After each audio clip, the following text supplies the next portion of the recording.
कांग्रेस की दूसरी लिस्ट आ गई है और इस दूसरी लिस्ट में गुरुग्राम की 2 विधानसभाओं पर उम्मीदवारों की घोषणा कर दी है, जिसमें गुरुग्राम से मोहित ग्रोवर है और बादशाहपुर से युवा चेहरे वर्धन यादव को टिकट दी गई है। इस वक्त मेरे साथ मोहित ग्रोवर हैं, उनसे बातचीत करते हैं। मोहित जी, टिकट मिल गई है, आप किस तरह से देख रहे हैं इस पूरे चुनाव को? आप देखिए, सबसे पहले तो मैं आपके चैनल के माध्यम से हमारे शीर्ष नेतृत्व का, कांग्रेस पार्टी के आदरणीय श्री राहुल गांधी जी का, आदरणीय श्री भूपेंद्र सिंह हुड्डा जी का, आदरणीय श्री दीपेंद्र सिंह हुड्डा जी का और समस्त शीर्ष नेतृत्व का बड़ा आभार व्यक्त करता हूं कि उन्होंने मुझ पर भरोसा किया, जिताया।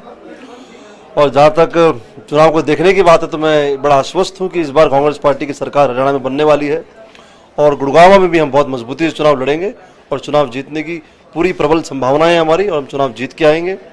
और कारण जो उसके पीछे जो आपने मेरे से पूछा वो ये कि 10 सालों में इस प्रदेश में कोई काम नहीं किया गया, जनता त्रस्त है, बुनियादी आवश्यकताओं की से वंचित है।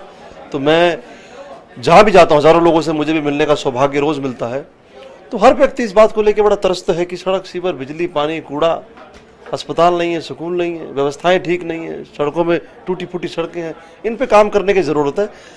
इस शहर आप किसको चुनौती मान रहे हैं? आप युवा हैं, कांग्रेस की तरफ से, बीजेपी की तरफ से मुकेश शर्मा युवा हैं, निर्दलीय के तौर के ऊपर अगर आप देखेंगे तो नवीन गोयल मैदान में है। तीनों में से आप मुकाबला कहां देख रहे हो अपने आप को? देखो, सबसे युवा तो मैं ही हूँ, 31 साल का हूँ मैं, ठीक है, तो मेरे से युवा तो कोई हो नहीं सकता। लेकिन जहाँ तक चुनौतियों की बात है, देखिए 2 पार्टी हैं हरियाणा में या मैंने देश में, एक कांग्रेस है, एक बीजेपी है। तो लोगों का इस बार बड़ा स्पष्ट विजन है, या तो वो भाजपा की तरफ जाएंगे या कांग्रेस की तरफ जाएंगे। मैं नहीं मानता किसी तीसरे की यहाँ पर कोई जगह है।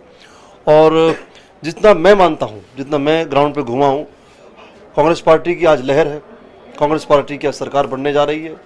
और गुड़गांव में भी जितना पिछले 10 वर्षों तक विधायक यहाँ पे रहा, 10 वर्षों तक 5 साल सिंगला जी रहे, उससे पहले उमेश जी रहे, सब अपने घर में रहे, किसी ने काम नहीं किया, कोई घर से बाहर नहीं निकला। तो लोग ये बात को समझ चुके कि पार्टी विधायक बढ़ाती है, अपने घर बैठा देती है। अब वो नहीं चलने वाला। लोगों ने मन बना लिया, 36 बिरादरी का मन बन चुका है कि इस बार कांग्रेस पार्टी को लाएंगे और ऐसे व्यक्ति को विधायक बनाएंगे जो वाकई में ही जनता की आवाज को मजबूती से उठाए और काम भी करे। अगर हम देखें, बीजेपी की जब लिस्ट आई थी तो उसके बाद बहुत से दावेदार थे बीजेपी में भी, लेकिन उसके बाद एक तरह से विरोध हो गया। बहुत से लोगों ने ये कहते हैं कि हम निर्दलीय चुनाव लड़ेंगे। कांग्रेस में भी कई सारे लोग दावेदार थे, टिकट आपको मिली है, बातचीत हो गई है, कहीं कोई विरोध तो नहीं है? देखिए, हमारे कांग्रेस पार्टी एक परिवार है और परिवार में कभी कोई भीतरघात, कभी कोई विरोध नहीं होता। सभी जिन्होंने आवेदन किया था, सबसे हमारी पहली बात थी कि भाई जिसको टिकट मिलेगी, और हमारे नेतृत्व का भी बड़ा आदेश था कि जिसको टिकट मिलेगी बाकी सबको उनके साथ लगना है। तो जैसे आज पार्टी ने मुझे मौका दिया है तो 32 आवेदन थे जिन्होंने किया था, मुझे मिला करके 31 लोग मेरे साथ हैं। मेरी सबसे बात हुई है, लगभग सभी से बात होगी, सब मेरे साथ लगेंगे। कांग्रेस पार्टी के लिए हम काम कर रहे हैं, कांग्रेस पार्टी के हम सभी कार्यकर्ता हैं, कांग्रेस पार्टी को विजयी कराने के लिए हम लोग ये काम कर रहे हैं और हम करके रहेंगे जी। बिल्कुल, ये थे मोहित ग्रोवर, जिनका कहना है कि उन्होंने कोई भी उनसे रूठा नहीं है, बल्कि सब उनके साथ हैं। पिछली बार ये निर्दलीय मैदान में थे, चुनाव हार गए थे, लेकिन अब की बार कांग्रेस के साथ हैं और उनका कांग्रेस का हाथ भी उनके साथ है। तो देखना होगा चुनाव में वो कितनी बड़ी जीत दर्ज करते हैं। कैमरामैन अयूब खान के साथ धर्मवीर शर्मा, न्यूज़ 18, गुरुग्राम।